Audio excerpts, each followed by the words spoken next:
আসসালামু আলাইকুম। আজকে কয়েক সপ্তাহ যাবতীয় আমি বেশ অসুস্থ। এটা আমি প্রায়ই গত কয়েকটা ভিডিওতে একটু করে বলার চেষ্টা করেছি আপনাদেরকে বোঝানোর জন্য। এই ভিডিও আপলোড করার কোনো ইচ্ছাই আমার ছিল না, তবে বাধ্য হয়ে এই ভিডিও আমার আপলোড করতে হচ্ছে। এর ২ টা কারণ আমি একটা করে আপনাদের সামনে উপস্থাপন করার চেষ্টা করছি।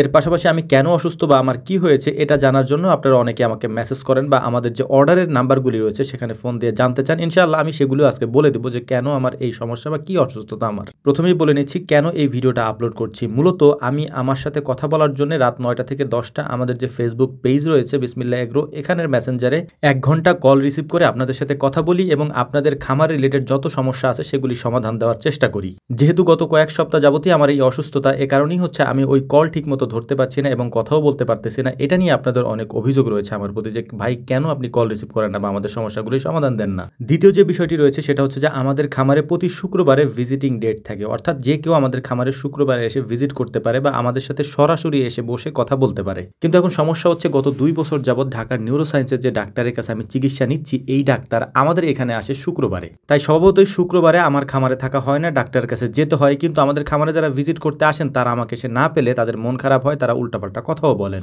এটা খুবই স্বাভাবিক একটা ব্যাপার। আপনারা দূর দূরান্ত থেকে আসেন, এসে যদি আমাদেরকে না পান আপনাদের মন খারাপ হবে। তাছাড়া তো আপনারা জানেনও না যে আমার কি হয়েছে বা আমি কোথায় আছি, কোনো কিছু তো আমি সোশ্যাল মিডিয়াতে তেমন একটা বলি না। এটা খুবই স্বাভাবিক একটা ব্যাপার আপনাদের মন খারাপ করাটা। তো যাই হোক, আমি বলে দিচ্ছি আপনাদেরকে কি সমস্যা। আপনারা অনেকেই জানতে চেয়েছেন। মূলত গত ২ বছর আগে আমার ডেঙ্গু হয়েছিল। এই ডেঙ্গু থেকে আমার হয়েছিল প্যারাটাইফয়েড। এই প্যারাটাইফয়েড হওয়ার ফলে আমার ডান হাতের কিছু অংশ কাজ করতো না। এটার জন্য আমি দীর্ঘ চিকিৎসা নিয়েছি। চিকিৎসা নেওয়ার পর আলহামদুলিল্লাহ আমি সুস্থ হয়ে গিয়েছিলাম। এরপর ডাক্তার আমাকে বলেছিল যে আপনি যে কাজ করেন এই কাজগুলি আপনার থেরাপি হিসেবে কাজ করবে, আপনি আপনার কাজে ফিরে যান। এরপর থেকে আলহামদুলিল্লাহ ২ বছর পর্যন্ত আমি টানা কাজ করেছি, কোনো বিরাম দেই না। আপনারা সেটা দেখেছেন। এটাই হচ্ছে মূল ব্যাপার। এর পাশাপাশি আরও একটা বিষয় আপনাদেরকে বলি, আমার অতিরিক্ত কথা বলতে হয়। কথা কেন বলতে হয় সেটাও বলি। রাত ৯টা থেকে ১০টা যেহেতু কল টাইম থাকে, এই একটা কলের মধ্যে প্রায় ৩০-৪০টা করে কল আসে। আমার সবাইকে পরামর্শ দিতে হয় বা সবার সাথে কথা বলতে হয়। ১ সেকেন্ডের জন্য আমার মুখ বন্ধ থাকে না, টানা আমাকে কথা বলতে হয়। এছাড়াও যারা শুক্রবার আমাদের এখানে আসেন টানা, তাদের সাথেও আমাকে কথা বলতে হয় সারা দিন। এই কথা বলাটা আমার জন্য একটা মানসিক চাপে পরিণত হয়েছে, যে কারণেই আমি আসলে